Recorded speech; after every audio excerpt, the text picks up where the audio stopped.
ნინო, მოდი ახლა ვისაუბროთ ყველაზე დიდ ქართულ-ინგლისურ ლექსიკონზე, როგორ გაჩნდა იდეა. Okay, BC Dictionary-ზე ვსაუბრობთ ანუ. იდეა გაჩნდა დაახლოებით 10 წლის წინ, როდესაც ვისხედით და ვფიქრობდით, რა შეიძლება გაგვეკეთებინა ისეთი, რომ ყველასთვის ყოფილიყო ხელმისაწვდომი. ალბათ, მოდი ცოტა უფრო შორიდან დავიწყებ 2003 წლიდან ბრიტანული ცენტრის დაარსების დღიდან ჩვენი მისია არის, პირველ რიგში ინგლისური ენის პოპულარიზაცია და მაქსიმალურად ყველასთვის ხელმისაწვდომი პროდუქტების შექმნა და აქ გულისხმობ ყველაზე თანამედროვე და უახლესი სტანდარტების მქონე მეთოდების დანერგვა და ასე შემდეგ. თან წარმოიდგინე, მაშინ დაახლოებით კიდე ზუსტად 13 ფილიალი გქონდა, არა მხოლოდ თბილისში, არამედ რეგიონებშიც.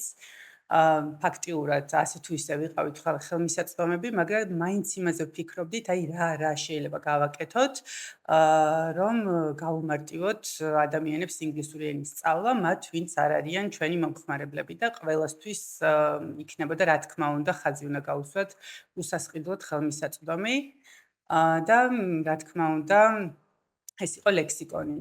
იმ პერიოდში ეხლაც არსებობს, არ მინდა ჩემგან არაკორექტული იქნება სხვა პროდუქტებზე საუბარი, მაგრამ ძირითადად მაინც Google Translate-ს იყენებდნენ, ეს სხვა ლექსიკონებიც ხაჩავდნენ ამ სიტყვას ვიტყვი Google Translate-დან სიტყვებს და არ იყო ისეთი სრულფასოვანი მოკლედ. დღეს 10 წელი გავიდა, დღეს კიდევ უფრო განვითარებული არის ეს მიმართულება, ამდენი ხელოვნური ინტელექტი არის და თარგმანი ძალიან გამარტივდა, ხო? მაგრამ უნდა განვასხვაოთ ასეთი ტიპის დაუშვათ ტექსტის თარგმანი როცა გვინდა, ან თუნდაც ნებისმიერ ხელოვნურ ინტელექტს რაღაცის თარგმანს რა ვთხოვთ, ეს შეიძლება იყოს რაღაც ერთი სიტყვის თარგმანი ან კონკრეტული ერთი მნიშვნელობით თარგმანი, მაგრამ სწავლის პერიოდში ლექსიკონს არაფერი არ ცვლის, იმიტომ რომ ლექსიკონში ხედავ როგორ გამოიყენება ესე თუ სიტყვა, როგორც სხვადასხვა მეტყველების ნაწილი და ნახულობ სხვადასხვა კონტექსტში და ასე შემდეგ. და ძალიან დიდი სიამაყე შემიძლია ვთქვა, რომ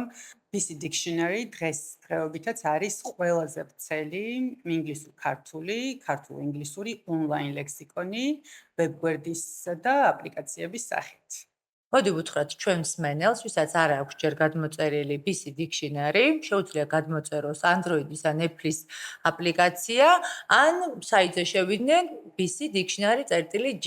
სრულიად უსასყიდლოდ სრულიად უსასყიდლოდ, კი. Free.